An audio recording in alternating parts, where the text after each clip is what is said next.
once again. I'm in here with my friend from that big old N to the N, my nigga Hoodie from the Hood, SD's finest. What's up, Crip? What's the deal? Man, welcome to the platform, man. It's long overdue, man. I'm glad you finally was able to make it to my section. Every last time you've been to LA in the last year and a half or two, we've been trying to bump heads, and my schedule wasn't quite making it possible. Now we did it. We at the table.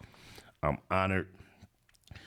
Before we get cracking, if you want to let the people know who you are a little bit, what part of the country you from, and then I would get into a little bit of how I came across you and how I developed appreciation, and just we'll get cracking with this session. Well, you know, man, I'm Hoodie from the Hood, aka your friend from that big old N, from the southeast side of San Diego, Choice View, Mountain Hope, the 40s off of Market Street, Hilltop, all that good stuff, man, from park to park, boundary to Gompers. That's right. That's right. You are, like myself, what we consider a content creator. We are members of the content cartel. So before we get to the content, a little bit more about growing up in San Diego and all of that stuff. All right. You from Southern California, just like myself, born and raised. However, you from San Diego. Give the people a little idea of what it's like growing up in San Diego, some of your influences, just a little bit of your background. Well, being that I only grew up in southeast San Diego, it'll be kind of hard for me to compare it, but I can imagine it's like everywhere else where you have the same elements, the gangbanging, the low income, the street atmosphere. It's the same thing. That's a good starting point to speak on, because our first actual interactions was based on, shout out to Mitchie Slick.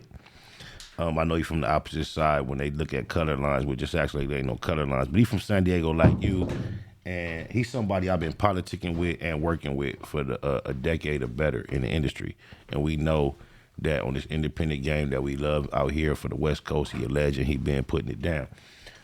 He was on a platform, I think it was No Jumper, and he was making some statements, and he was trying to substantiate some claims relative to San Diego, and he kind of used my name in our relationship along with others to kind of like solidify his point and make it. And one of the things that he did caused me to receive some phone calls and text messages from some of my homies that just had some opinions on the subject matter that also made some claims. And I went on and entertained what my homie said and made commentary toward what Mitchie said. And I said some things that was considered controversial. Right. And it was started a little wave, and out of nowhere, here come this nigga Nightwood Crippin' with a response. And, for some reason, a little tingle. I see, I listen. And, I couldn't do nothing but accept everything you said. I respected it. I loved the way you were stern about your reaction.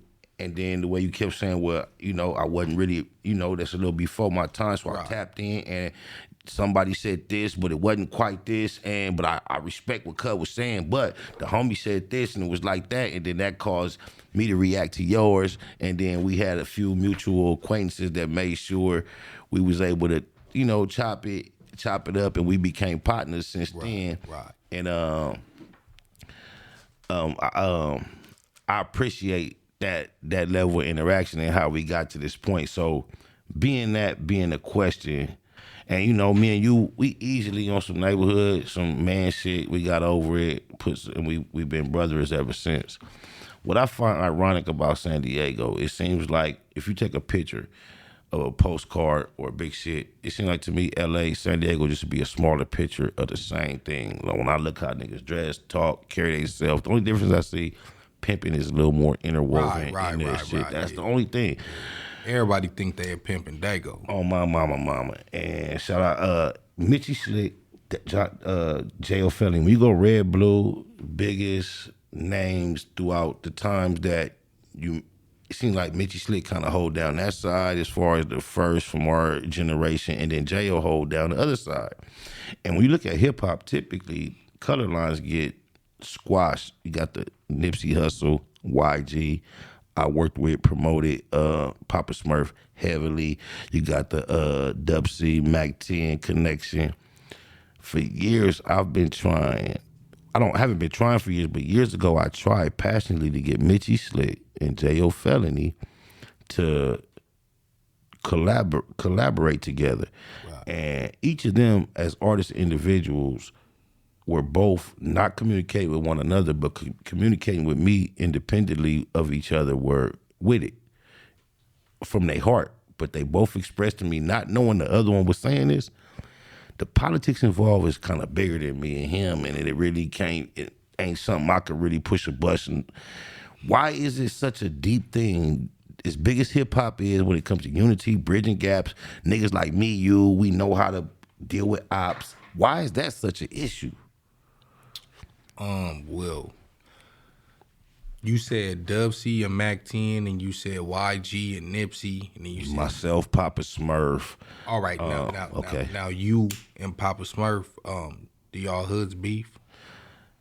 Not in like how you would think of the East Coasters and the Swans, but they red rags, and it has happened. But if it is also other like politics that make it to where it ain't much beef too. Right. But the Mulangs are some of the most original Notorious Bloods in LA in general. Now I'm saying that to say I know them other two don't really beef. Okay. The other ones that you named. Right. 40s in Lincoln Park is like that. It's really like that. So it'd be harder to bring that together. You see what I'm saying? Mm-hmm. Like it would have been like trying to get Nipsey with a Inglewood family or A-Track Gangster. You know what I mean? It's an immediate enemy. I believe I'm aware of the fact that Lil Sody, shout out to Lil Sody, I think he and Nipsey wasn't necessarily anti one another, but I think it was a lot of hard things for them to see eye to eye on some music too. But yeah. And that's what I'm saying. Like between them two communities right there, it's just not gonna happen. You know what I mean? So, and my experience was like early 2000s. It's like that. Right. Not now. What I will say, the homie Cricket then did music with Mitchie Slick. He's a producer. He made a lot of them beats on Triggeration Station and all that. That's Cricket. He from 40s. Okay. But he also went to Lincoln High School. He knew Mitchie Slick. He knew certain people who plugged them together. So they had a relationship since like teenagers. So it's a little different. Okay. J.O. don't know Mitchie Slick outside of music. They didn't. You know what I mean? Did J.O. ever get involved in like maybe, or Mitchie Slick ever diss J.O. or anything like that? Nah, J.O. had sent some shots at him. Just on some competitive rap shit. You know what I mean? Right. But you know, J.O. is definitely one of the artists. You know, the term Crip Hop, definitely something I was tapped into since he came. I know his whole legacy. He was somebody that before I met him was somebody that I considered established on the independent level. Shout out to my homie Wino from 190 who introduced me to Cuz way back in the day. We was on a record together on Cam's album, Camnesia. It was my first time ever recording and it being available for purchase. Right. J.O. was on the song, Yuck Mouth was on the song, Drayster was on the song, Cam was on the song. But J.O. was signed to Def Jam. Is there a different sense of him personally, locally, as an artist than we get from the outside looking in? Because when you say Dago, outside of the independent scene, it's almost the only name come to mind. Do we have any other artists that are just accepted as somebody that we might not be familiar with?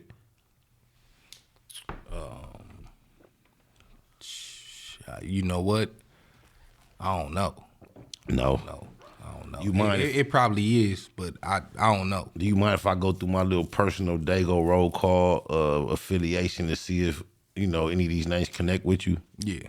All right, we started off already. I'm just asking if I can continue. We started off with J.O. Neighborhood to neighborhood. See, I think appreciate you. Because now I also want to add this. Cuz was established, what we consider famous.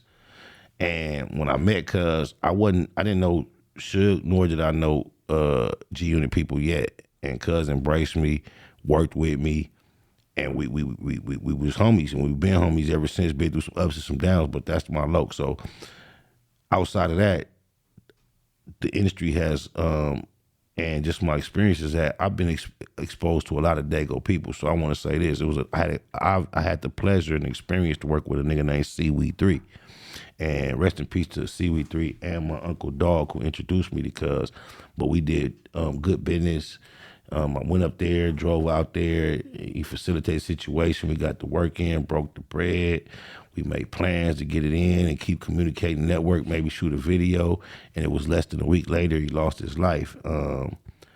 Is that somebody that you was familiar with? Anything you could add to the legacy of what he was out there doing locally? Because I know he was an entrepreneur. Right. When I met him, he had a brand new Benz, paper plates. I met him at his place of business that was not associated with music. It was a barbershop, actually. What did he mean to the community as a young nigga out here getting it? And did you know anything about it? I definitely knew about him. I actually knew him. I ain't gonna say it like we was hella close, but it was like when I see Cuz, like, what's up, Cuz? You know what I mean? Right, Chunk right. it up, shake hands. It was always cool. It was always good vibes. And before I actually met him, he was known locally, especially in the Crip community, just based on like his music. Him, his brother Googie, Trelly Deuce, them niggas was making like local gang bang music before, you know what I mean? Like some active type music, you know what I mean, in the early 2000s. So that was always a name that we heard, and then you started to see his growth and him being more on some business shit and collaborating, and you know what I mean? So yeah, he definitely meant something to the community of San Diego, and especially his section. I often think of him in the likes of Neighborhood Nip because That's a good comparison. I'm from. He died at his place of business, didn't he? Yeah. Yeah, and I was there. I was at that. I got my hair cut, straight razor. I was in there, not by him, but by somebody in the barbershop. That's where I met him at before we went to the studio, and I saw his layout, and then I heard he lost his life there, and it reminds me of a similar scenario. Yeah, it happened, what, years prior? Yeah, years prior, like way 6 years before. Yes, it was a foreshadowing. Right. Yeah, and on a smaller I was scale. in the pen when that happened. Okay. I remember. Okay. Shout out to C3. Rest in peace. Love you, Loc. My mama appreciate my time with you and the interaction. You kept it real. I ain't never heard nothing bad about you since. So I wanted to run that name about you. Then recently on a more mainstream scale, man, we seen Wacko No 100 have an interaction with a member of No Jumper that is a native of San Diego. Right. Not a gangbanger, more affiliated with the Mac game and all that. Your boy Sharp. Do you know Sharp? I knew of Sharp. It's homies who actually knew him from back in the days. Like, for sure. Like, even before this whole situation came up, the homie had already been telling me that he had been hollering at Sharp, like, hey, man, check my boy out on YouTube, you know what I mean, type stuff. I saw you do a reaction to the situation. Yeah. Without me, going through your reaction and trying to say what you said, do you mind giving your perspective on that situation? From what I saw, Wack act like he gonna turn San Diego against Sharp. What's your perspective on that? Wack don't know 50 San Diego niggas to have him go up there and do nothing to Cuz. You better stop playing. That's right. But look, it was actually 2 incidences that happened back to back. Now, the first one, I had no knowledge of it until later on that day, or the next day maybe. When I pulled up, it just so happened Slim and Lupe, shout out to Slim and Lupe, they was already coming to Dago. So when they get there, they pull up. I'm coming with them next time too. I see they keep coming. I'm coming next time. Go ahead. Yeah. Man, it be lit too. But they pulled up. I wasn't quite there yet. So I called the homie. I'm like, hey bro, Slim finna be there. He already knew. So he was at his people's house right there, and he came outside, whatever, they was chopping it up. So when I pulled up, I already see the older homie going off while Lupe is recording. So I'm walking up, and by the time I walk up, it's over. So Slim was like, yeah, this nigga Wack, Cuz was on there talking about Dago, and he know that was gonna get me. So I'm like, what? Right. You know what I mean? So basically, Cuz kind of gave me the rundown, but it was a lot going on. We outside, we watching cars, homies pulling up. So I think I said something that night in the vlog that we did, but it ain't out yet. He put the first one That's out. a hood vlog, right? Yeah, that's the one when he in the hood. DM Slim hood vlogs. Y'all tap in with that. Right. He already put the other one out when we was Okay. on 30th and Imperial over in the West Side. Okay. But now he gonna put out the one in the set. So I said what I said that night. The next day, the homie from the coast called me like, "Hey, cuz you hear that shit, Wack?" I'm thinking he talking about Sharp. Okay. And I'm like, "Yeah." He like, "Nah, cuz got into it with the homie on Clubhouse." I'm like, "What?" So I basically did my homework. The homie had sent it to me because we was chopping it up about it. And I heard a little bit. I can't listen to cuz talk for too long. Look, I hate to be a Me Too nigga, especially since they came out with the Me Too movement. But before the Me Too movement, I hated to be a Me Too nigga to be saying Me Too. Because on my mama, I can't, even when I'm really interested in whatever the title say, Yeah. only can take so Yeah. much. And then people keep sending it to you on like, "Hey, listen." It's you like, bro. finally click. And even if I really think I want to hear what his conclusion is going to be, Right. I often can't stomach it. I just fuck that shit. I can't. Go ahead though. And the cold part about it is, people think that like we want to keep talking about this nigga, but y'all keep requesting it. Right. So right. I've been trying to ignore Cuz and Charlene White, but the homie sent it to me. He like, "Nigga, this pertains to Dago." So I'm like, all right. So he already said he'll have 50 Dago niggas go do whatever to Sharp. Like he called shots. Then when you get into it with the homie, and he explained his version on my channel, go check it out. It's So Fine reacts. Say your channel. Hoodie from the Hood. Right. Hoodie from the Hood, man. Your friend from that big old // head, man. So basically, that video is like labeled like So Fine, talks about his altercation on Clubhouse with Wack 100 or whatever. If you interested in checking that out. So basically, they got into it. They was talking about the officers who killed that dude in Memphis or whatever. Oh, yeah. And that's what he came on there for. He said he didn't even know Wack was on the floor. And the shit started, Wack started doing what he doing. He hit old boy who invited him on in the back channel and was like, "Who's this nigga?" Because he had the floor. He started taking attention from this nigga. He's an attention whore. Of course. So the spotlight ain't on Cuz. So basically, he get on there and he like, "Who is you?" So he like, "Nigga, we talking about penitentiary and street shit." So I introduced myself. I'm a little So Fine, West Coast, rolling 30s, you know what I mean? Whatever. I just paroled. Cuz basically, "Oh, you ain't got no F number or whatever." They started recycling, or not recycling, but giving out F numbers and all that around 2007. So this nigga who think he know everything. He must got a double F, a FF. Nah, he didn't. And he didn't get no F number in 2007 then. Yes, he did. In CDC? Yes, he did. How? And look, I called the homie. What they did to F, they did it over before they doubled the letters? They started over? Yeah. Oh, okay. What, they added another number? I think so. Okay. I called the homie Baby Dirt, who was in the pen with him at the same time. He had an F number. My homie in the pen right now, his celly got a G number. Okay. So basically, And he was from the 2000s. 2007. Okay, my bad. Before they start doing the double, the A.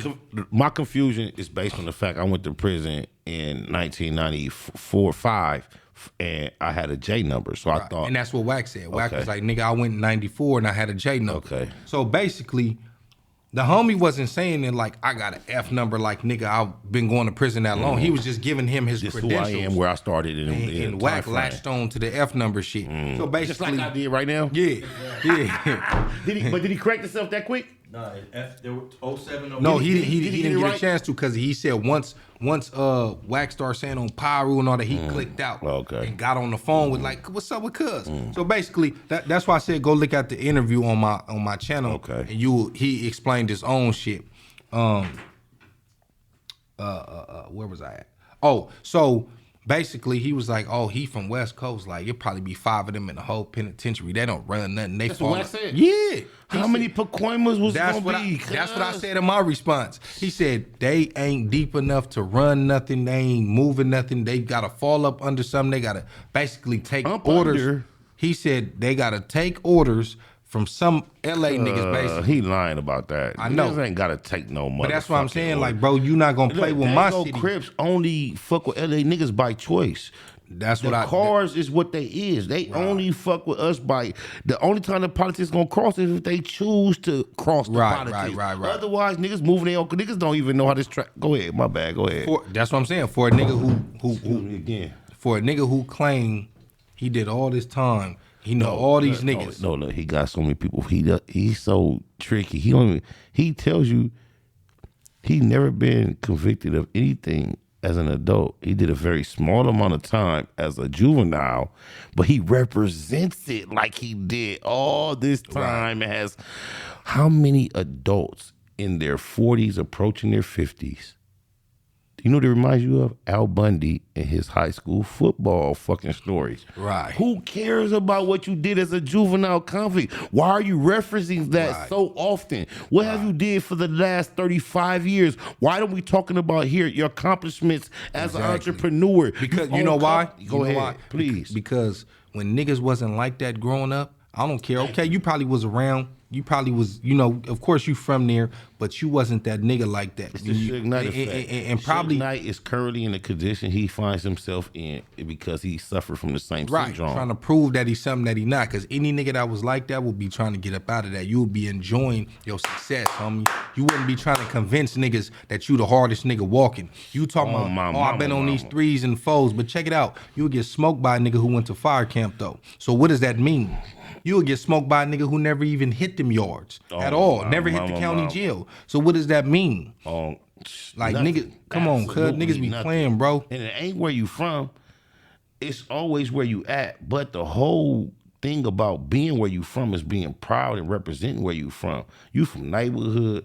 You from a lot of shit I'm from. But nigga, it's from Dago.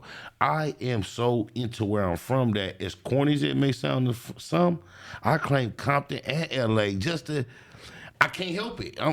Even though you're supposed to be from one or the other, it's about where you actually from. Right. I don't understand why Cuz is not more proud about where he's from. If you have as much exposure, just think about if Snoop Dogg felt like he felt. Right. There would never be a Long Beach on the map. Snoop Dogg thought he was from Watts. Watts, LA. It just started, because even 213, I didn't even realize 213 was the LA area code too. Right. But just if he stuck with just the LA, I'm from LA, West Coast, he put Long Beach on the map. Right. Whole No Hundred could have Pacoima on the map. Shout out all the Pacoimas, all the real ones that over, under, understand exactly where we coming from. Nigga not hating on no region. Right. But y'all know y'all got the worst representation at the forefront, and it's nobody even to argue that point. I don't even want to hang on Cuz. That's what I'm saying. As long like you see how hard I go for my city. I love it. If he had to have as much passion for his section, there'd probably be a lot further. Instead of him just acting like he just... Cuz the one I know is from Carson. And they press it. They press the limo. They don't make it overshadow the set, but it's the limo. Like... Niggas that's from Dragnet, niggas that's from Shotgun Bang, Gardena. They could be claimed. You know how much, to y'all that don't know, do you know how much closer Carson, Gardena, Long Beach, Paramount is to LA than Pacoima? That nigga got he's so far, and anybody else from where they from. If you from Wilmington, you from Wilmington. If you from Dodge City, you from Dodge City. All that shit closer than Pacoima. The Pasadenas, they Denver lanes, but they don't bang LA, they bang PDL. PDL sound as original as DL now. Because they was proud of Pasadena. And it's kind of like if you have this much exposure, you're trying to tell the world you are this much tapped in with Southern California gang culture, you kind of like cancel your own self out when you're not pushing your land, your local native area where you come from. Everybody proud where it's gonna make real niggas be like, hold on. Right. That's weird. In it. Yeah, that's weird. Why you not? You know what I mean? It just start to make niggas question everything. But that's basically why I got on Cuz. It was back-to-back 2 days of him. You told Sharp you'll have 50 San Diego niggas do this, and then you turn around and tell Lil SoFi that West Coast take orders from LA niggas. You got me fucked up. That's why I got on him.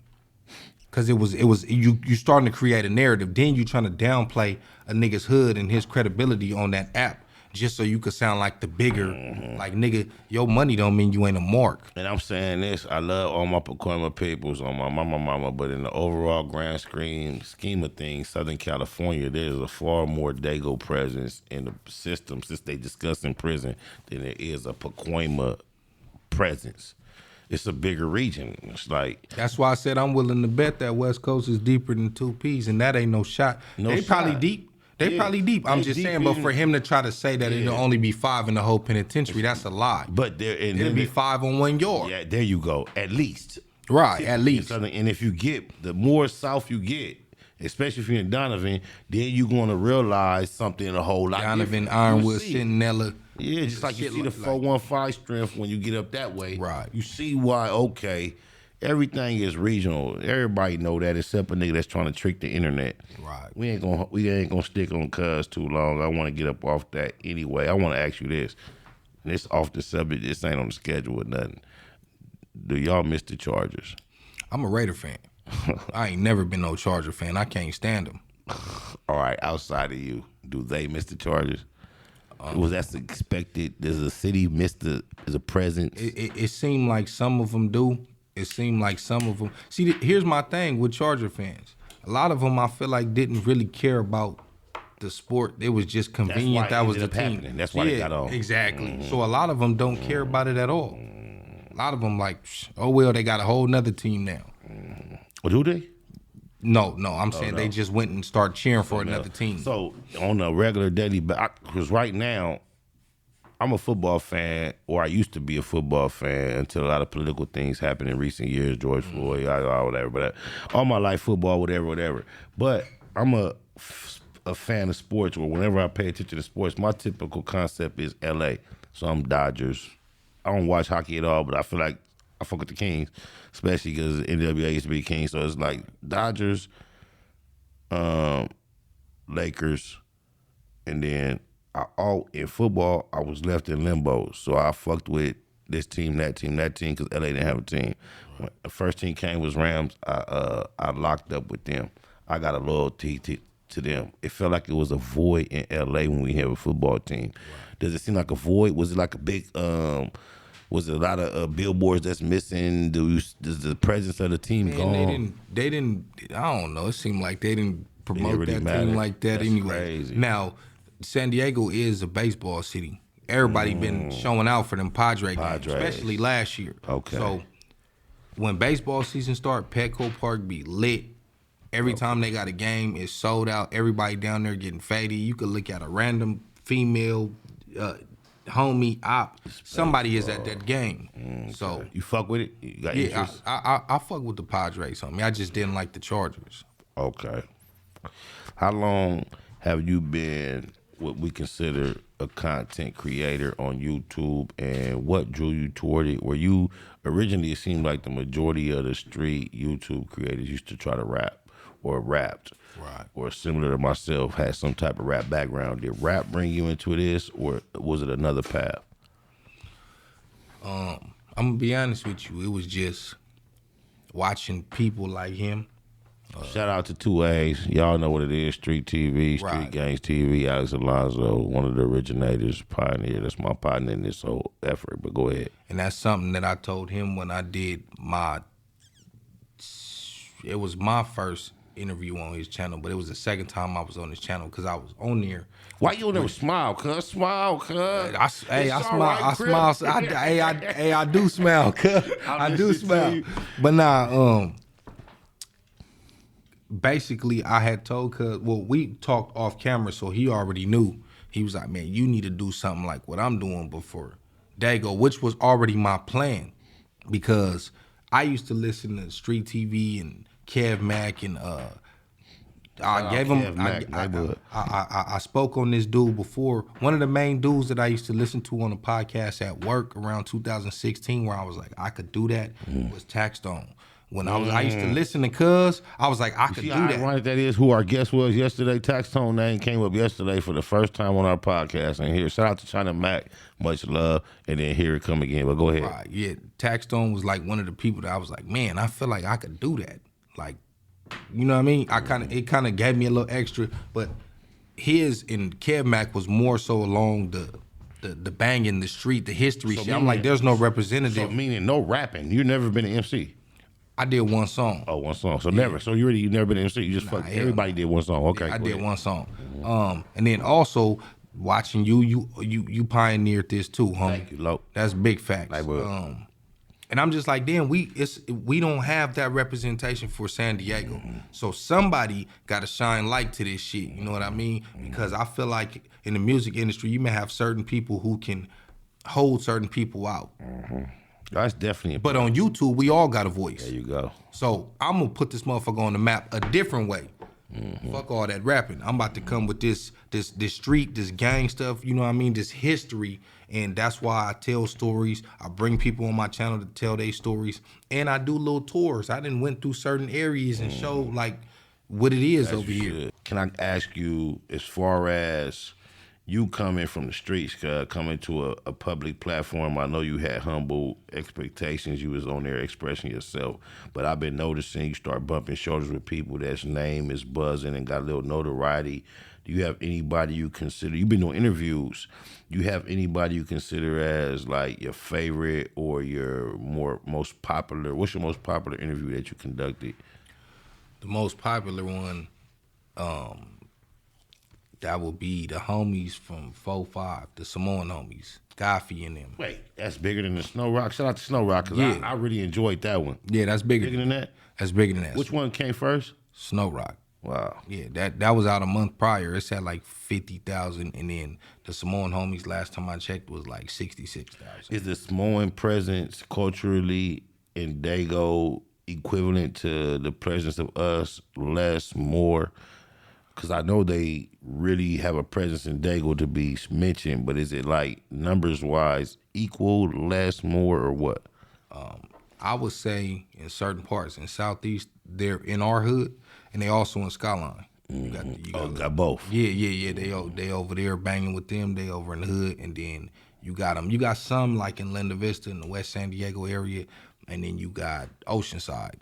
You know what I noticed more? I was going to ask you earlier if you figured like Oceanside was a part of Dago, an extension, or totally separate. That was something I was going to ask you. I mean, it's San Diego County. When they go to jail, they go to jail with us. Okay. You know what I noticed about the Dago Crips? I can't speak on the Bloods as much, but more so, and I seen it from L.A., Samoan Crips and Bloods. I mean, Samoans in particular. They go to jail, pigtailed out, back arms cripped out, and when they hit the yard, a lot of time when the police come from the Usos, before you know it, all them tattoos is covered up with tribal bands, and they Uso'd out.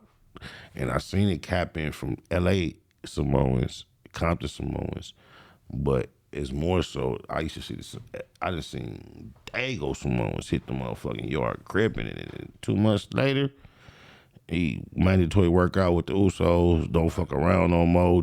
Have you ever seen that in real life?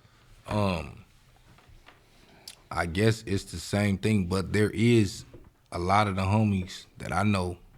It's a cool. I'm not even bringing it up in no disrespect. No, I put get what you're myself saying. in their shoes and saying, if I grew up doing this and I got to prison and then my people was pushing this, I may weigh it out and may have made a decision similar. But but there's a lot of them, at least from my hood that I know of, that they still push Crip. They run black. Right.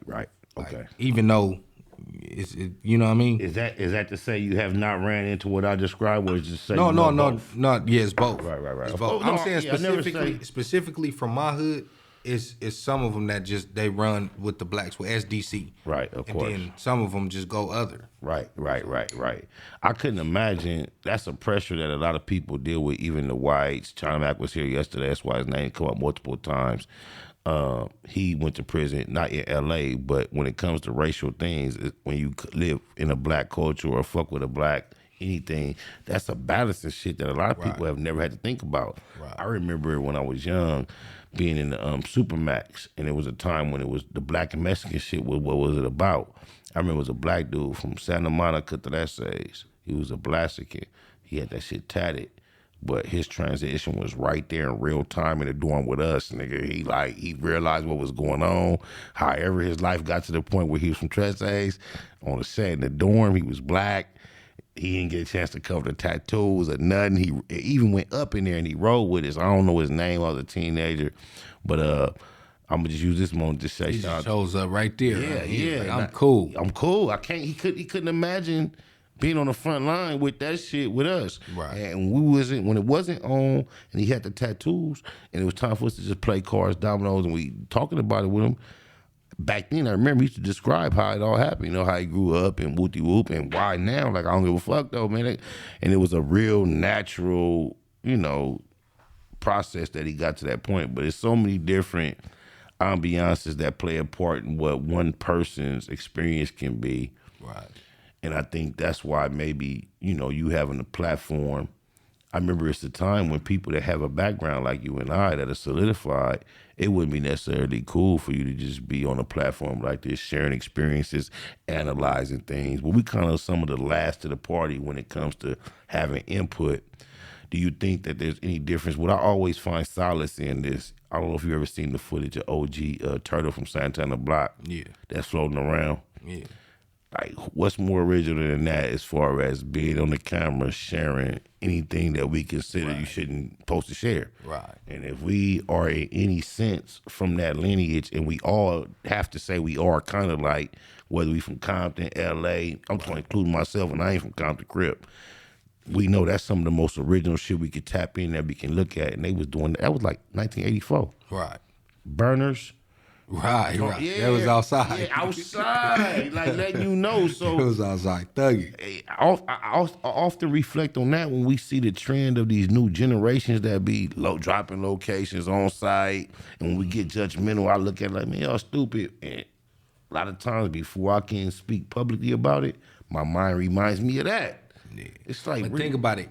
If they did that on somebody else's platform, if they had a cell phone with a camera in it, they would have been doing what the youngsters been is doing doing nowadays. It's not much Niggas would have been difference. doing the same thing. Where y'all at? We about to pull out. Thank you. Because that nigga Turtle, he said, it's a carbine. Right. Ooh, I got two of them. I can go kill all the... Right. Hey, this little nigga with the afro and all, he like, tell him about 38. Tell him about 38. Cause I got two machine guns. He like, tell him about 38. That shit was banged out. Yeah. Another one of my favorite parts of that shit was when when Turtle and Twin, they was leaning on the car. And the dude was interviewing him, and he like, hey, he said, you ever been shot? He was like, Twin was like, yeah, I been shot. He said, Luda Parks came. He say, they shot me in my face, shot my brother in the ass, or it might be vice versa. He was like, what? He say, then I went back, and 2 days later, I went and shot at them. He say, it was a man working up on the telephone pole. Right, yeah. He say, he saw me, and I went to jail. He say, I'm gonna make this fast, my bad. He say, but they drop all the charges. The white man say, why they drop the charges? He said, didn't nobody want to testify. He say, why they didn't want to testify? He said, because they were scared.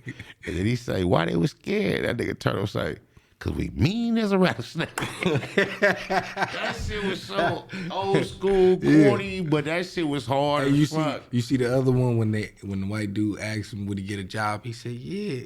He said, so if I told cripping? yeah, you gonna still keep banging? Them niggas is from Palm and Oaks. I'm a crip at work. Everybody on that video is dead right now. That's The crazy. nigga with the curl, everybody standing right there. And I got that clip on the intro of my Google Gang song. Right, that's all. On my mama, your numbers is looking good, man. You almost at the dub road to a dub. Good looking, man. Congratulations. Is the content creating, having a platform what you thought it would be, more than what you thought it would be? It's something you're gonna be you in it for the long haul? All right, look, I'm definitely in it for the long haul. But the crazy part about it is I ain't trying to toot my own horn, but a lot of people knew me in the streets already. You know what I mean?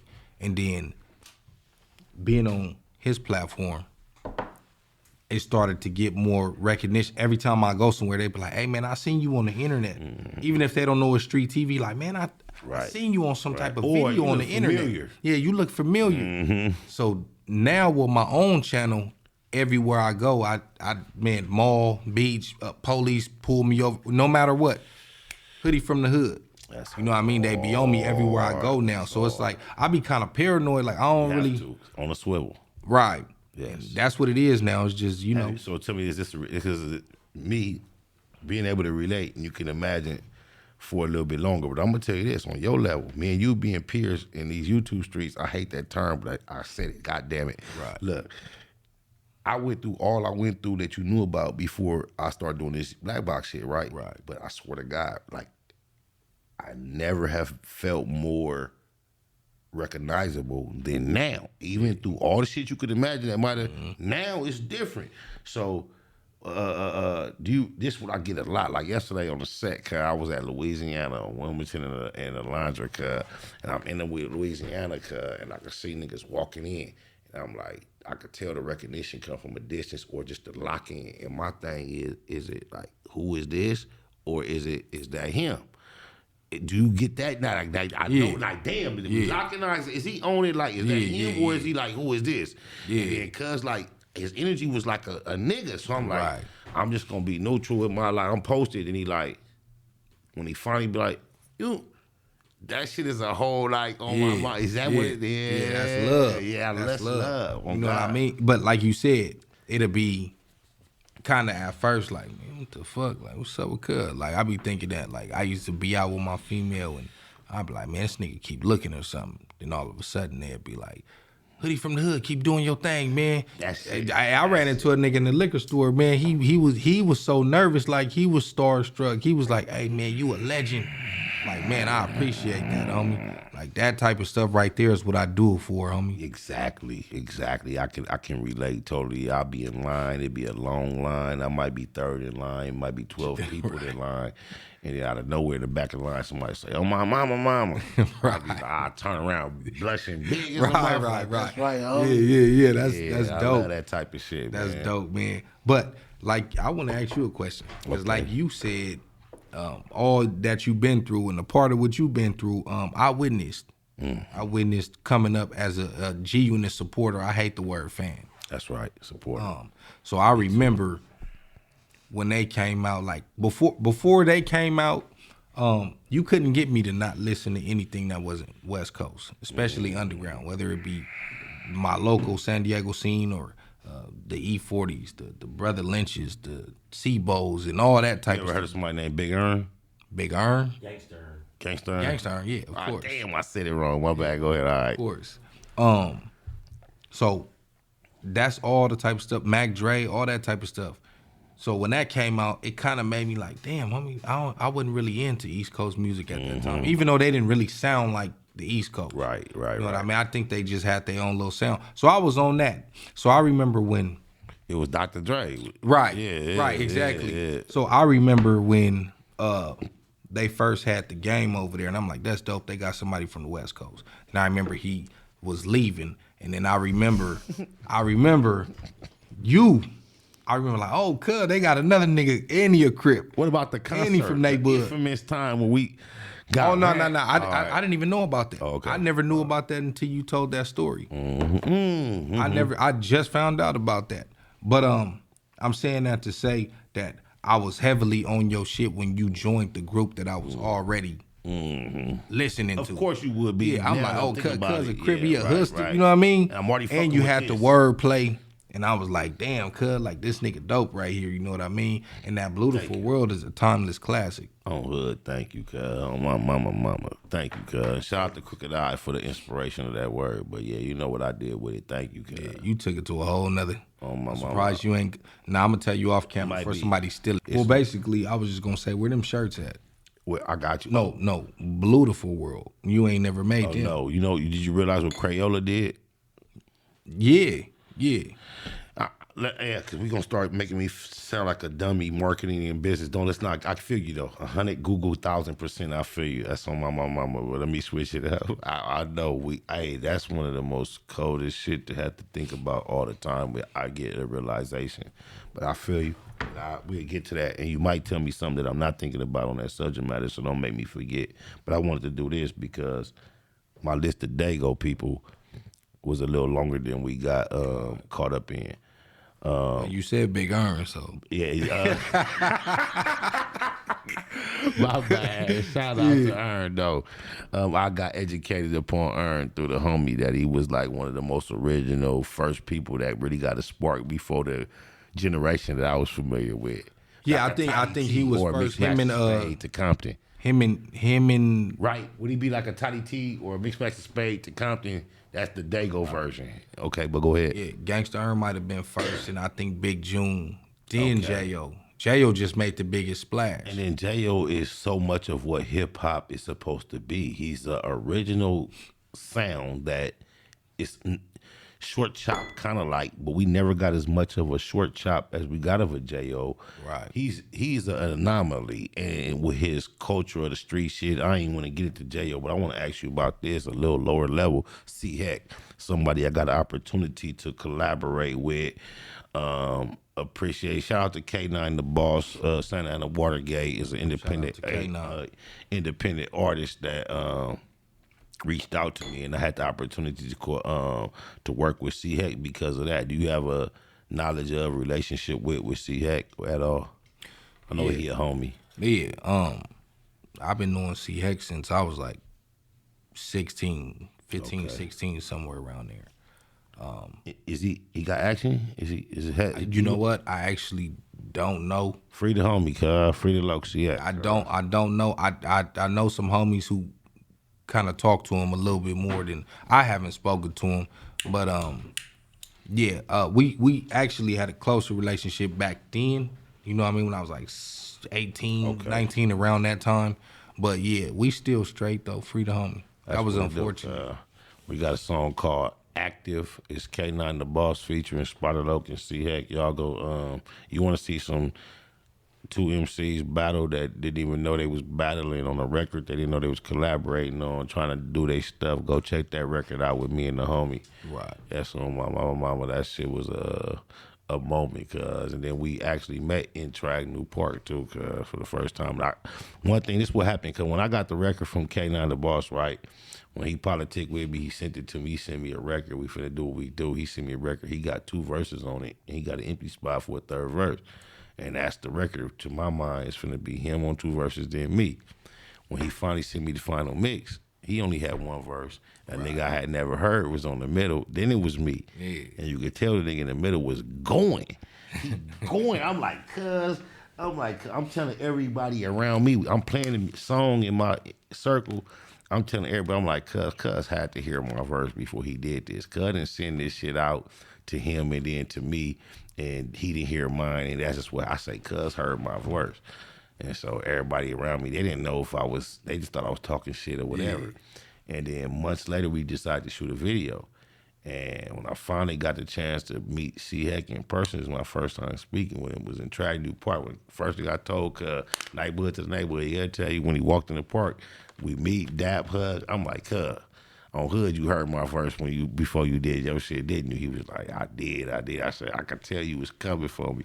But I love that record. I did a gang of records, bro. Something about that record. He picked the perfect beat. Y'all all did y'all thing. Good looking, man. Good looking, cuz. That shit was hard, man. Oh, my mama. And you know what else happened that day? What's cuz name? I ain't a regular Cree nap. You know, Tunchi. Fee Knife. On my mama, he in the video active. Way before the buzz started for cuz, because K9, we shot the video. When he asked me to be in the video, whoop-de-whoop, I'm like, yeah, that's where I'm gonna be. I'm gonna be in Compton. Shout out to my nigga Pop from Track New. So I'm like, cuz, you could pull up on me. We could do my segment in Track New Park. I hit Pop. I'm like, cuz, if you want to tell some of your little homies to come to the park, I'm finna be doing this, cuz, whoop-de-whoop-whoop. So when they came, we finna be in Southern. We not in Orange County. So like K9 he tapped in with some of his homies in the hundreds, and we went through, and I could go show you a clip when Tunchi, he was like, he got like a cameo in the video, and then I'm just like, on my mama, I'm a cuz start buzzing like some years later. I'm looking at the little clips for something in the back of my mind. I'm like, cuz look familiar. Right. I couldn't place it. Then I'm watching Active one day, and I see cuz in there with that same Rolly. I remember that. Rolly Chain? Yeah, we was in the alley, cuz. On my mama, shout out to cuz. Shout out to the twins, Left Trey, to all that. It's like Benji Stone, craziness. But yeah, that was just ironic. I just was, when cuz started gaining popularity, he looked familiar to me. I couldn't place it. And then I seen the Active video randomly, and I was like, oh, that's cuz right there. Right. Do you have what you consider, and this is, of course, I'm going to exclude myself, do you have what you consider a favorite artist, West Coast, East Coast, coming up? Hip-hop has always played a big part in our life. Rap is something that typically the average nigga, somebody impressed them the most. Do you have what you consider a favorite? A favorite of all time? Nah, it's too many What different about people. a top 3, 5, or top 10? Do you have a list that you feel comfortable putting together? Yeah, I made a video about my top 5 rappers. Then I got top 5 gangster rappers, and I got like top 5 player pimp rappers. So I got videos about that. Oh, you do? So do you mind giving me just a general synopsis of your top 5? I give you room. Your top 5. My top 5. All right, let me try to remember this list. Hoodie from the I Hood. got That's it, your I got friend it. from the big old I end, got it. y'all. All right, top 5. Number 5, to me, he's already right there. If he stopped right now, or Lord forbid something happened, he's top 5. That's Kendrick. Shout out to K Dizzle. He already right there. Shout out to Top Dog. Shout out to J Rock. Oh, my mama. Go ahead. Number 4, I'll say Ice Cube. Shout out to Absol Yeah, Ice Cube, number 4. and Ali and Musso. My bad. Go ahead. Who you said? Who number 2? Ice Cube, number 4. Oh, you going backward? Okay, the rate countdowns go number 4. Okay, It's number 4. Shout out to O'Shea. I've collabed with K Dot and O'Shea, and these two people that I respect to the utmost. I'm resonating with the list so far. Go ahead. Number 3 is Scarface. Shout out to Brad Jordan, Scarface. So glad you alive, my nigga. On my mama, fuck what they talking about. Everybody know why you was the only one that was at that performance. It's no clue. I seen that too. Everybody know why, bro. Willie D, let me tell you this, homie. We's proud of your resurgence as a spokesperson on the internet. But when it came to the Ghetto Boys, you know why Bushwick popped One-Eyed Midget and he was grimy. It's easily. You had the corniest, biggest voice that didn't really resonate as a real threat. You were probably marketable in a sense. You probably was in the wrong group. If you'd have went like another Coolio type solo artist, you probably went in boom. But as far as hip hop, streets, gangster shit, Scarface was what came about the Ghetto Boys for us. Definitely. Bushwick Bill was marketable as a not give a fuck, ODB, OD type motherfucker. You can't, Willie D, you was too, it was just something about him. You never really convinced us that you were that guy. And the fact that you're so successful at being such a political type individual is kind of like evidence that you were just you got caught up with the other two niggas. Scarface is the one. Everybody know he the GOAT, cuz. Quit hating, my nigga. But go ahead. I appreciate that. Number 2, I'ma say Jay-Z. I ain't gonna challenge that at all because his name is so relevant and it's so understandable why anybody would come to that I can accept that. Go ahead. Number 1 is a 3-way tie, and it fluctuates. Good answer. It just depends on how I'm feeling that day. Okay, that's a great answer. That's already. gonna be Nas, Eminem, and Pac. Now, giving me first Nas why, Eminem why, and Pac why. They all just do things that most the other people on the list I feel like can't do. I mean, I feel like Kendrick got the potential to be a Pac, but it's hard to get to that status because Pac is just, man, he was just a different type of dude, and he was so versatile, and he did so much in so little time, and his music still Kendrick resonates. can outdo Pac when it comes to numbers and still not outdo Pac when it comes to impact, influence, similar to how LeBron and Jordan. Right. They're going to eventually call LeBron the greatest. Right. But if you were present through both generations, you are aware that there's nothing to compare to the way that what Jordan did, and they not adding up that LeBron has 3 inches of height. He has girth, all that, and he had a Jordan. It's a different. It's like comparing a motherfucking slot receiver to Gronkowski. Yeah. LeBron was able to play the same position that Jordan and Kobe played with 3 more inches and about 24 more pounds. And he was blessed with the enough ability to kind of facilitate that position. Right. But everybody that knows better knows it didn't look as graceful. It didn't look as sweet because you had 3 more inches. It took Jordan and Kobe 3 more inches to get up there and do what you did. Right. You was already there. Right. It looked more forceful. Everybody know you. It looks like you can just push defenders out the way and don't. So it's a difference. And I think that's what it is with the same thing. Like, you put Eminem. What name was we on? My bad. We was on Pop. Still on Pop. Pop. And then that's why I think, I don't know. Okay, and what number are you on? This is number 1. It's a 3-way tie. 3-way tie. Okay, go ahead. So I was just saying, Pac to me is just, man, that run he had from Me Against the World to Hail Mary, not Hail Mary, the last one, Machiavelli. And then All Eyes on Me being a double disc, which each one is a classic by itself. Like, that's 4 straight right there. And you can't even sleep on the Thug Life album either that came out before that. So, I don't know. He just did a lot. And then when you go to the IMDb or the films and just the whole. Right. Throwing in, it's like that. I don't know. That's why it's hard to get past Pac. Do you know at one point, at least up until like 2006, 7 in the UK, their number 1 all-time record that crossed all genres, their cultural music plus the US pop music that included Madonna, Elvis, the number 1 record ever in the UK went out was Dear Mama. I didn't know that. For a long time. I don't know if it still holds that title, but I mean, like, this was in like 05, 06, 07, 08. Dear Mama was the all-time number 1 record in the fucking UK. I don't know. And look, just think, the shit we praise Eminem for is for being able to be abstract, fast, tuck it, hide it, and make it slick. Right. And then Dear Mama is just like right in your face. Right in your face. Straight to the point. Plane, right. Because the average person don't want to do that much thinking. I had to learn that the hard way, look, bro. the same thing that I'm saying about Kendrick is the same thing I can say about Eminem. Like, people don't want to.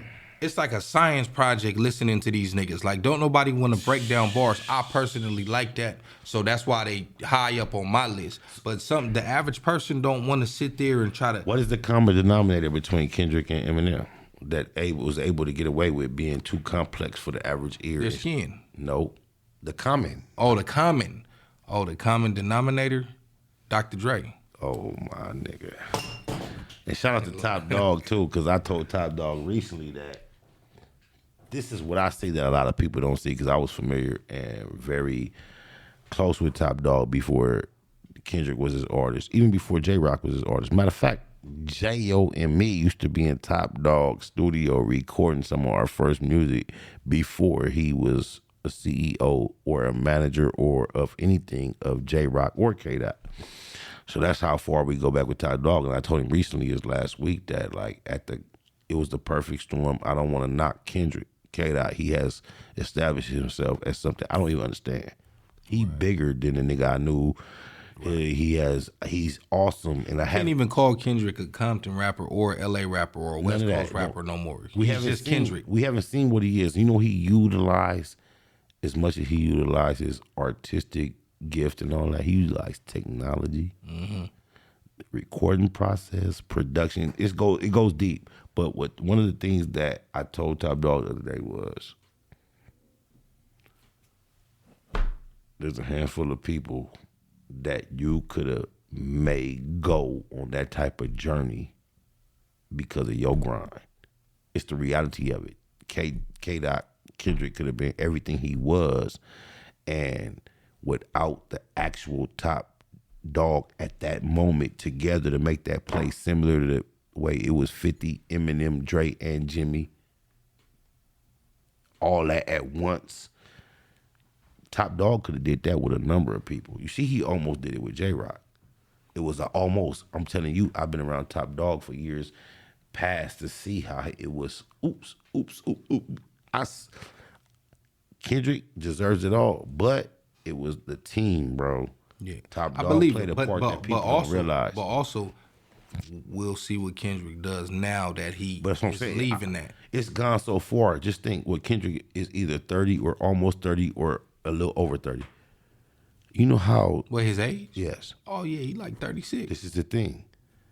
At this point, what he's accomplished with the separation that we've seen, I don't think it's a separation of real personality. Even if the business is separated, he's gotten to it's a rap. Yeah. It's a rap, bro. He can't do no wrong. No wrong. He can go back, buy his masters, do every album he already did, get the acapellas and then do them with live production, put that out. Yeah. Do it. He can do what you and I are doing, and Right. he's Kendrick now. Right. And I just know what a lot of people don't know, because the most efficient CEO is a person that loves to play the background. And that's why people don't realize how much it took for an artist like Kendrick, so hard to be understood, so many complex levels to be the most biggest. It had a lot to do with the person that was very comfortable with being in the background, not being served. They had the same vision. Had to. I saw Top Dog go through the process of handpicking certain individuals, putting the same push behind them, and I saw what it popped to be. I didn't see that in anything else that on my mama. Okay, can I tell you? I'm gonna give you 2 names out of your top 3, and I'm gonna put a little pressure on you. If I only gave you, as soon as I ask you, I want you to answer. Don't give it no thought, and I want to say who you would pick. I'm high as fuck. Go ahead. Good. Contact. Eminem, Nas. Nas.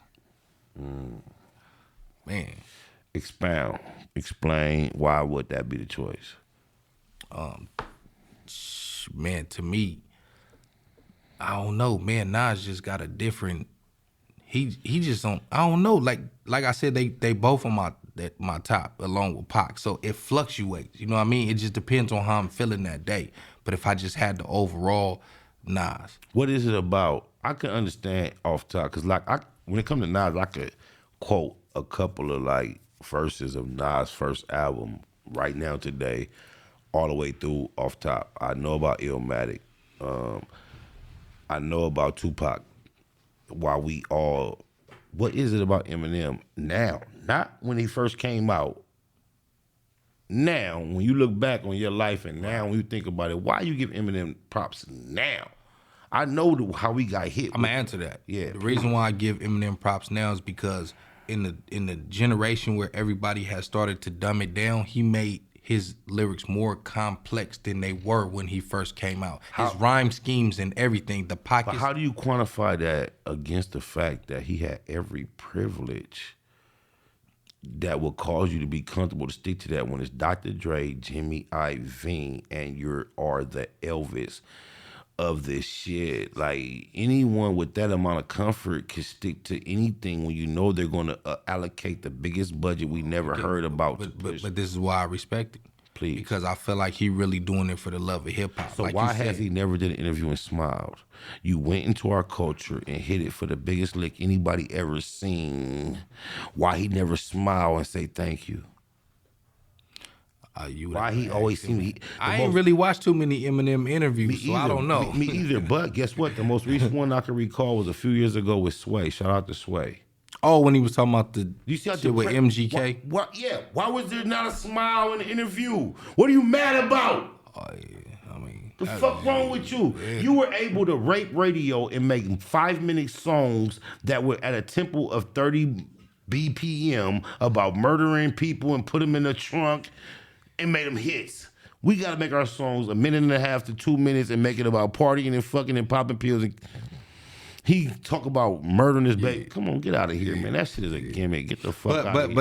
And then just think, English language is a European thing, and then we're gonna give him the praise for being a master of a language that his people originated, and then the average shit that we really impressed about the shit we don't understand, going too fast. It can't people like we get all that, and we know about punching, and he got the best access to everything, and Dr. Dre gave them to us, and he talk about getting fucked by, and I'm not all that shit is weird, but overall he do got a lot of other shit. I mean, that's like saying, I just told you I listen to Brother Lynch. That's like saying all he talk about is eating people. He got way more shit than just that. Like that would be somebody down right now. I'm gonna give you a moment to redeem Eminem with his best moment to celebrate that you can't find nothing to shit on. What was his moment to shine on him far as? What did he render to our culture that you could say this? You could say that that you can't shit on that made him awesome.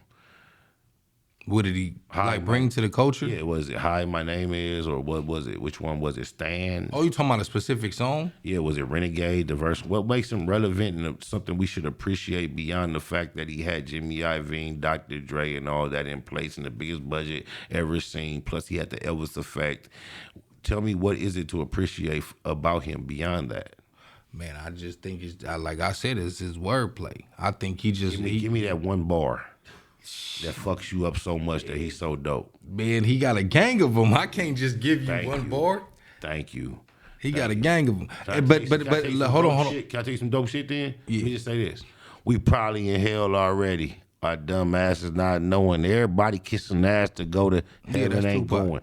That's all I want to say. Now give me something. Yeah. That's all I want. Give me something. Man, anything. Hey, he got me on the spot. But guess what? Hold on. We could get off Eminem. You could name Jay-Z or a lot of other people. Hold on. A lot of people you just said, and I still right now can't even come off the top and say. I'm gonna give you a Jigga. I'm gonna give you a Jigga one on the same level. That nigga Jigga say. And I'm gonna have to give it what he say. Look, I'm at your funeral, looking at you in the casket, feeling sarcastic. Look at him, still sleeping. Give me something from Eminem, anything. Hey, listen, anything. Hey, no matter what I give you, I can already tell you he opposed what I'm saying, so it don't even matter. It don't even matter. I love Eminem, but I love Eminem because I'm a poet, artistic. I fuck with the shit. I know how he got, but I know he got duped. We got duped, nigga. Eminem is Vanilla Ice 2.0, bro. Nah, I don't believe that. Why not? Give me a reason. Give me something. I don't believe that. Substantiate your claim. You going say that's what I'm giving you. Give me an example of why not. Why not? Well, I think Vanilla Ice was trying to really convince people that he was a thug and came up Give hard. me an example of that. He was the corniest dancing, rapping nigga. He had a funny ass surfer haircut. He danced with a group behind him like Janet Jackson. He did the teenage. MC Hammer did too, but they say he a gangster. MC Hammer did the same thing. You know what? Everybody who know MC Hammer said that nigga like that. But you know what's deep to me? Because this is my philosophy. Before gangster rap, we had niggas on level 4 killers. That saying. When I went to prison, the coldest nigga on the yard was sing Smokey Robinson in the highest falsetto late night for Snickers. Right. So gangster rap has got us a fucked up philosophy of what it means to be in you know what I'm saying? So you can't be Vanilla Ice doing all that and still be the coldest. You can even be Young Thug, nigga.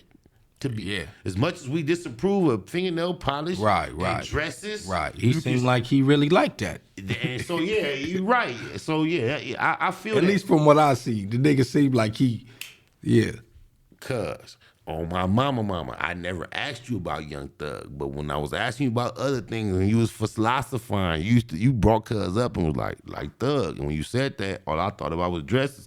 He was like, people say what they want, Cuz, but I've been around Cuz a real nigga. Right.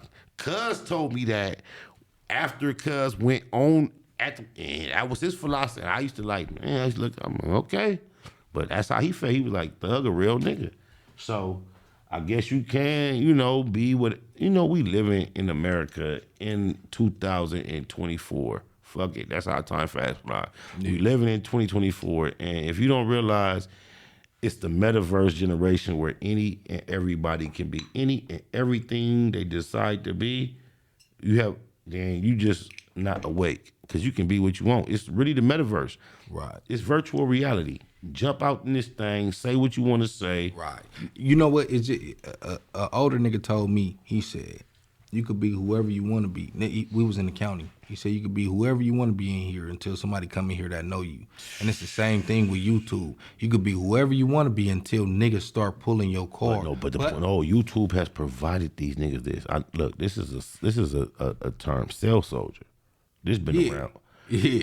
YouTube is a cell. Yeah. So it provides them in their infinite amount of. Right. And once they got followers, it don't matter what you say, what facts you bring out. That's my point. The cell soldier element has made the internet. Right. And guess what? The reality is, you may never be able to get to him. You know what's worse than the cell soldier? Because at least the cell soldier, you can see what he look like. Okay. The party line is the trolls in the comments. There you go. You don't know who on that phone. Yeah, that's the party line. That nigga in the cell at least know I might have to go to court. Yeah, you might get action at cuz. Yeah. You ain't never gonna get action at the party line, nigga. You don't know who that is talking that tough shit to you. Thank you. The internet is the party line with facials, but people still know. Man, them profiles be killing me. They be having the most opinions. Talking wet. Yeah, on God. You know me, cuz I got time. No, I know it. You didn't told me before, stop paying attention to the comments. It's hard, you ain't though. S-Bone be telling me that. I'd be got like, to. fuck that. You know I had to teach that too? I had to teach that to two of our G homies with this Crip and shit on the internet who came after us, who older than us. Gangster and Cartoon, Five Trey, Santana, Eastside Crippin' to the G homies. But both of them got caught up speaking on me by reading comments in real time, not having no ill intentions toward me, answering the question and just saying the first thing that came to their mind without really thinking. And now it's like, damn, cuz the whole reason it's a real black box thing, I started off going live. I used to like answer questions real time. And then I would like later on be like, damn, I should have ignored that. I shouldn't have said that. Right. So then I started telling people, fuck that. Send me your questions to my DM. And now when I present it, it seemed like I'm coming with my subject matter, but really I'm just delaying me answer these questions, filtering through them, because I don't want to talk about everything. It's one thing to be out here and say I'm gonna answer the first thing coming. Fuck that. That's not what I'm on. Right. Because in my experiences and my knowledges, I end up talking about shit I really don't want to talk about on the motherfucking internet. And so many people fall victim to that. And that's something I'm not trying to be a part about. I'm very selective about what I'm willing to discuss. If it's a thing that's controversial, I'm usually the last person to mention it. I'm not trying to be the first person to introduce nothing that might be somewhat kind of like, and you feel me? Right. The nigga like Hold On Honey be like, he trying to be on Clubhouse, be the first nigga to know about anything that might get anybody arrested. Right, like, what the fuck? And be on there talking about all kind of, yeah, man, that's crazy. That's crazy. But that's the time that we live in, and I try to stay in my lane. I try to mix it up a little bit, but I just try to stay authentic to who I am, homie. Because it's a lot of fraudulence going on out here. It is. And it seems like niggas look at you weird when you not on the fraudulent tip. You know what I mean? Like oh, you actually keeping it real? You got some morals? Oh, you a weirdo. And they try to break you down. This is what we got to keep reminding ourselves when we're surprised by that rare value is synonymous. The things that are value are rare, and real is rare. There are more of them than there are of us. It's always gonna be. So we gotta accept that and realize when we see that, it kind of like confirms we on the correct shit. It's always gonna be. If we think we're looking for the day where it's gonna be more of us than them, it's never gonna happen. Never gonna happen, bro. Look, I be like this. When I was getting that whack for saying what Cuz was saying, that was a blatant lie, and I'm correcting him. People called me a clout chaser. But we live, like you said, in the metaverse where somebody can get on here and talk about gangs in cities, a crime in a city that they never been to, and not show his face. Swamp stories, chump stories, and he can have hundreds of thousands of subscribers, and people will defend him, and they don't even know who this dude is. They ain't never seen his face. But I could get on here and correct somebody, and I'm not a clout chaser. But guess what? At the same time, and I'm not saying it is, it could be the person that you're talking about with a burner account responding 5, 6, 7, 8, 10 times Yeah. personally. Yeah. That's also in it. And the person typing could be sitting at home, a male, 400 pounds, white, with a G-string on, with a banana up his ass, sucking it while he doing it. Yeah. All that's why I learned to fuck the comments. You know what I know for a fact? Niggas that actually live like me and you, or the niggas that we know what's going on, that watch YouTube, I don't care how much you love or hate a video, 99% of the time you do not end up in the comments. Right. Them people in the comments are for a demographic that don't represent us, and you absolutely right, because I barely comment. And if I don't like something, I'm definitely not gonna comment. Exactly. I'm just.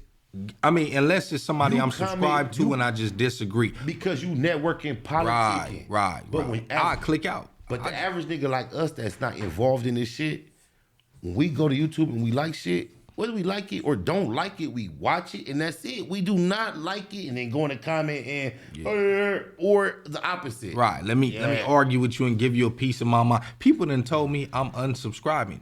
Nigga, just unsubscribe. You ain't gotta tell me. They act like you look somewhere to check to see if it's true or not, if it bothers you. Right. Some people it may bother. Right. Tell me this: if you had to do your West Coast top 4, and I won't say top to leave anybody out, who are the closest top 4 content creators of this generation right now that you network with, or I'll frame it different. Content Cartel. Who we want to shout out? Because we up out of here. We got about 5 minutes left. Content Cartel. Who we want to shout out? Who should they be looking for on this West Coast? LA, Dago, Southern California scene, perspective. Right. Who we fucking with? Odium Slim. We know it's S-Bone. Lupe, it's you. Dream Foreign. And I know it's more. Please add to the list. Let them know who he is. Man, you already said the Content Cartel, so I'm just gonna throw in a few more. If I forget some people, please. I was caught off guard by this. Me too, y'all. My bad. You got my boy, Gangster Boy from Skyline. That's Planet Zoo edition. No, Entertainment. Planet Zoo Entertainment. You got my homie Earl Chopper Media. He from the set. This is out of Dago. Okay. Who else? You got you got Jihad from Inglewood, Neighborhood Piru. You got Nate Dogg 916 out of Sacramento. The Gangbangers Life Coach, Crazo from Raymond. Real Inglewood Moments. Man. Not bad for putting you on the spot. Right. Let me grab you. And then you got the Melly Mills and the OG ENTs. Yeah, the OG ENTs. Shout out to Gangster. Shout out your to boy Big too. Stoner from the town. That dude, he's comedy. Okay. He's hilarious. I ain't familiar. Yeah. Man. Shout out. It's so many people that I rock with, man. You got the it's so many people, bro. What's your perspective on this celebrity YouTube creator, content creator, boxing match shit that keep coming up with different personalities? Hey man, I don't know. I'm not mature enough to answer that like an adult. See me when you see me, nigga. Fuck all that. Nigga, if it's really that serious, homie, it's just gonna be what it's gonna be. Man. I'm not out here trying to kumbaya with everybody. If it's an issue, it's gonna be an issue, bro.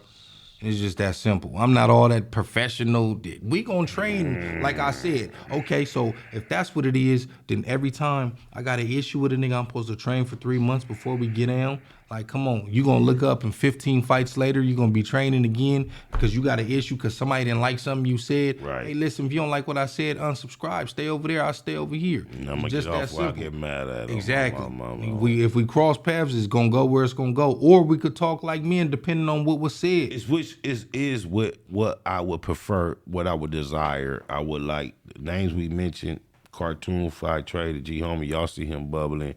Our first interactions, they were potential. They could have went left or right. But as a man, I preferred to go the positive way. My first interaction with the homie Hoodie from the Hood could have went left or right. But my desire, his desire was for it to go the correct way. So when you see a nigga finally at a position with a nigga where he can't go the right way, believe it's a decision that they made on my mama. But also, it got to be somebody that I respect. Like if you God. somebody I don't respect, I don't give don't a matter. fuck where it go. There you go. Period. There you go. But if it's somebody that I got a little You have admiration children? for, yeah, I got a son, How old is he? 6. He What's about to his be name? 7 in April. What's his name? Messiah. Shout out Messiah. Ooh, we could have did a whole other hour. You should have. Ooh, because you know the Messiah come from God. Yeah. Yeah, the begotten Messiah is the begotten of God. Man, I appreciate you coming through. You just see what the next time you come through is about to be about, because I was about to tell you got to come back. This is what you can consider a home. Might not be a second, third, fourth, fifth, one of your homes. I know what you do. I know we do. And appreciate you on Hood, man. Let these people know social media wise where they can find you and all that. Oh man, you can find me on IG at Hoodie from the Hood. That's DA, Hoodie from the Hood. You can find me on Facebook, Hoodie Hood. The YouTube channel, Hoodie from the Hood. Yeah, man, just, I'm bringing this content. I personally, you asked me about content creators. This is me personally. This is not to my own horn. I feel like I got the best content coming out, man. And I feel like everybody feel like that. I agree though, but no, fuck that. I genuinely feel like that. I agree with Cuz. I feel like Cuz got the best content coming out, and I walk in humility to the point where Chuck T, check it out, Cuz. Come on, man. Come on, let these people know whatever you want them to know real quick, man. I love a nigga humble that know what the value the camera bring, but duck it because he know for another mission. But I'm gonna invite you here. Just that's your camera right there. Tell him whatever, man. Chuck T, San Diego. That's what it do. Man, you know what it is. Out here supporting the homies. That's right. With Chuck T, man, we go back about 14 years. That's hard. No color lines around here. No matter what y'all thought, and everybody is dedicated to every color that they got to as much, and we still know how to come together, man. Much love. Factz Ova Feelinz. My nigga Hoodie from the Hood. My friend from that big gold in for Dev Dope. The life we living now is all about